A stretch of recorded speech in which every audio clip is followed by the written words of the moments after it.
Budget 2024, the great Indian soap opera. Are you ready for the most thrilling rollercoaster ride of the year? No, I'm not talking about the latest Bollywood blockbuster. I'm talking about India's Budget 2024. Buckle up, folks, because we're about to dive into a world where numbers dance, promises soar, and the middle class, well, let's just say they're along for the ride.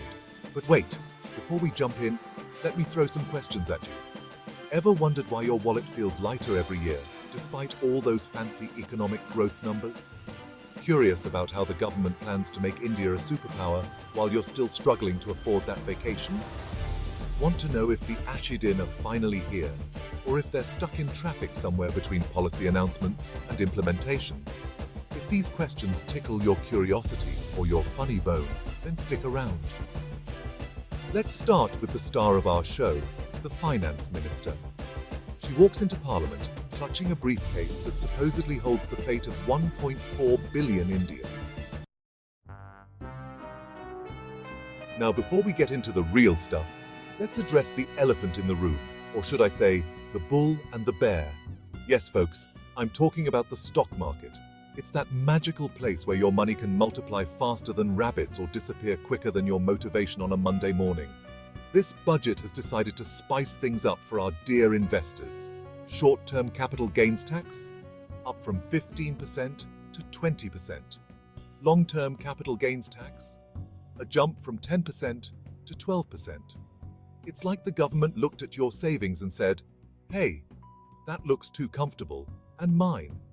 Let's add some excitement." But wait, there's more. The securities transaction tax on futures and options has also been increased, because apparently, trading wasn't already stressful enough. Now, let's talk about the middle class, the unsung heroes of our economy. The majority of around 2% of the population that pays taxes. You know, the ones who quietly pay their taxes, follow the rules, and hope that someday, somehow, the budget will remember they exist. Well, guess what? The budget did remember you. It gave you, drum roll please, a standard deduction increase from 50,000 to 75,000 rupees in the new tax regime. Wow, that's an extra 2,083 rupees per month. You can almost buy a fancy cup of coffee once a week. But hey, look on the bright side, at least you're not paying more taxes, right? It's like the government is saying, we won't take more from you, but we won't give you more either. Perfectly balanced, as all things should be. Thanos would be proud. Now, let's shift gears to the rural sector. MGNREGA, the scheme that guarantees 100 days of work annually to rural families, saw its allocation reduced by 30%. The finance minister defended this by saying the monsoon has improved, because apparently good rain means people don't need jobs anymore.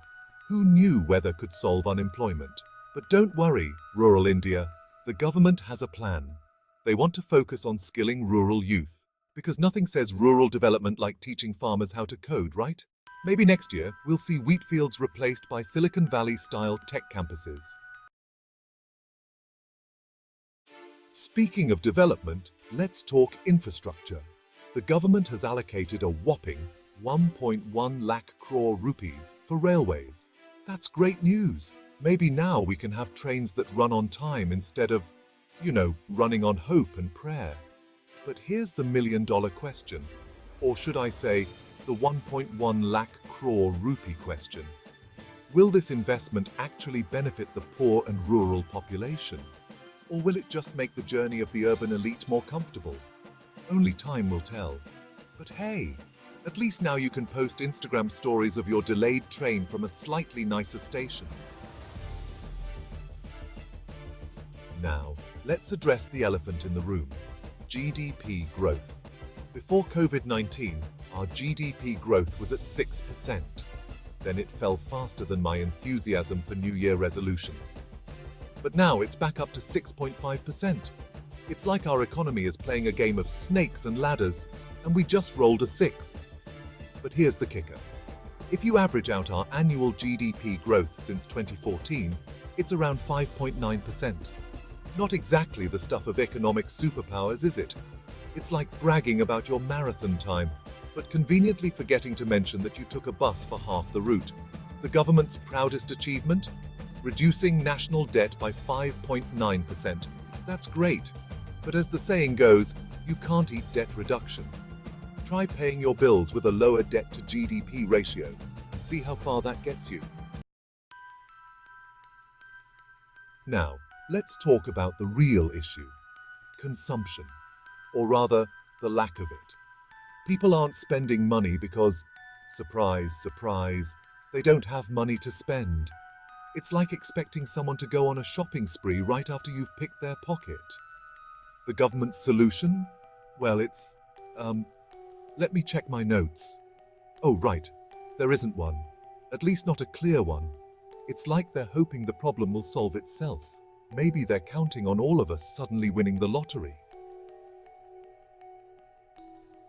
But wait, there's a silver lining. The government has announced that they want to make cities growth hubs with better transportation.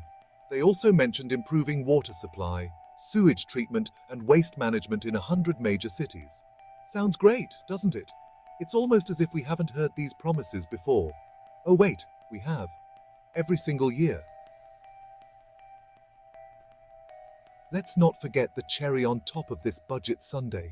The promise to skill 1 crore youth through internships in top 500 companies over the next 5 years.